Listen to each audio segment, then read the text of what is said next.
l'opération. Donc quand il y aura des opérations et que vous êtes épileptique, vous souffrez d'épilepsie photosensible, évitez de regarder, mais pour tout le reste ce sera good. Maintenant que tout ça est mis en place, Léviathan, est-ce que tu es prête? Oui. Allez. Est-ce que tu es prêt?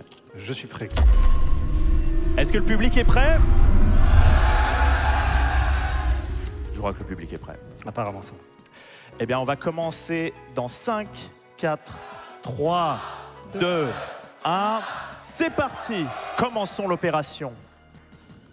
Ok, donc Trauma Center Under the Knife nous relate l'histoire de Derek Styles, un jeune chirurgien en devenir qui a fini son stage.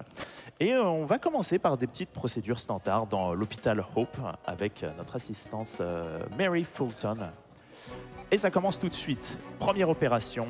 Une petite opération tuto, et vous pouvez voir d'ailleurs déjà un peu l'interface de jeu avec à gauche à droite tous les outils qu'on peut utiliser pour faire l'opération, et vous pouvez surtout voir qu'ils sont tous grisés parce que sur ces premières opérations tuto, en fait on n'a pas vraiment le choix de ce qu'on fait. Le jeu nous force à utiliser les outils les uns après les autres dans l'ordre normal, même si ce n'est pas forcément celui qui sera utilisé dans la suite de la run. Mais en tout cas pour l'instant on est un peu forcé de faire les choses dans un ordre précis. Ouais, vous inquiétez pas, après ça on va lui manquer de respect. Bon, déjà cette suture était créative pour le moins. Et le patient est sauvé, incroyable. Incroyable. Opération réussie.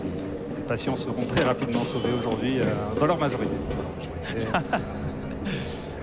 Oui, effectivement, il y a plusieurs conditions de réussite d'une opération. Si une opération échoue, ce qui pourrait se produire, il faudra reprendre depuis le début. Ce qui peut faire perdre du temps. Ce sera la principale source de dans notre cas.